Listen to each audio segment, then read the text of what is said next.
Hello everyone, আমি একটা busy দিনের ব্লগ তোমাদের সাথে শেয়ার করছি। তো ছুটতে ছুটতে অটোতে উঠে গেছি। অটো থেকে নেমেই উঠে যাব বাসে।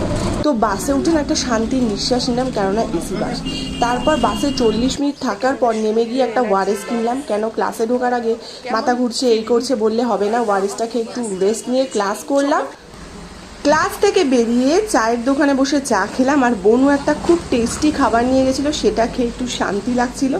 যাই হোক, চলো চা খেয়ে নিই, তারপর আবার বাসে উঠে যুদ্ধ করতে হবে। এই গরমে যতটা ব্লগ পেরেছি ততটা শেয়ার করেছি, আর এখন খাচ্ছি চা। তারপর চলে গেলাম বাস স্ট্যান্ডে। বাস স্ট্যান্ডে গিয়ে এখন জাস্ট ওয়েট করছি চোখে মুখে জল দিয়ে।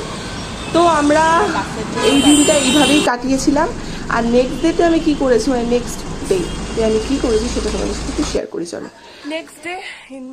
নেক্সট ডেতে আমি বিকেলে রেডি হয়ে চলে গেছিলাম কলেজে। ক্লাস করে আমরা খেলাম একটা আইসক্রিম, এই যে আমার পছন্দিদা অরাত। তো যাই হোক, আমরা আইসক্রিম খেয়ে বাড়ি চলে এসেছি। ভেবেছিলাম বাড়িতে এসে একটা জিনিস শেয়ার করবো, সেটা নেক্সট ব্লগে।